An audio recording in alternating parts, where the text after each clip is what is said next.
వినాల జాగ్రత్తగా. ఎఫెసీ సంఘానికి రాసిన ఆయన 5వ అధ్యాయంలో ఏమని రాస్తున్నాడు అనంటే, కావున మీరు ప్రియులైన పిల్లల వలె. ఎవరిలాగాట చెప్పాలి, మీరు స్పందించాలి, అందరూ ఇటువైపు నా వైపు చూడాలి. ఎవరి వలె? పిల్లల వలె. పిల్లల వలె. ఎలాంటి మనసు కలిగి ఉండాలి ఒక క్రైస్తవుడు? పిల్లల వంటి మనసు కలిగి ఉండాలి. ఏమండి, ఎలాంటి మనసు కలిగి ఉండాలి చెప్పాలి? పిల్లల వంటి మనసు కలిగి ఉండాలి. పిల్లలకి ఎలాంటి మనసు ఉంటుంది? ఏమండి, మీరు మీ స్థాయి ఏంటి, మా స్థాయి ఏంటి అనే మనసు ఉంటుందా పిల్లలకి? మీ స్తోమత ఏంటి, మా స్తోమత ఏంటి అనే మనసు ఉంటుందా పిల్లలకి?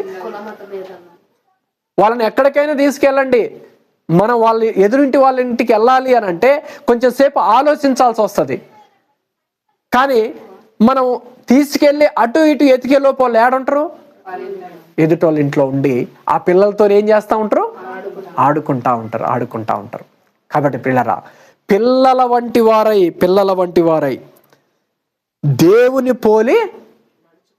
ఎవరిని పోలి అట చెప్పాలి, మీరందరూ ఒక్క స్వరంతో చెప్పాలి. ఎవరిని పోలి? దేవుని పోలి నడుచుకొనుడి.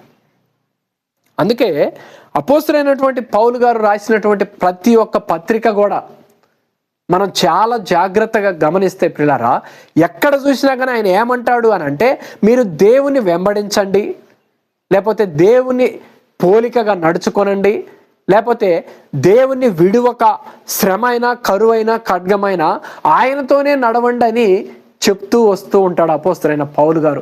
ఆయన రాసినటువంటి 14 పత్రికల్లో కూడా ఎక్కడ చదివినా కానీ ఖచ్చితంగా దేవుణ్ణి మాత్రం విడిచిపెట్టొద్దు అనే ఒక మాట మాత్రం మెన్షన్ చేసుకుంటూ వచ్చాడు. దేవునికి స్తోత్రం కలుగును గాక.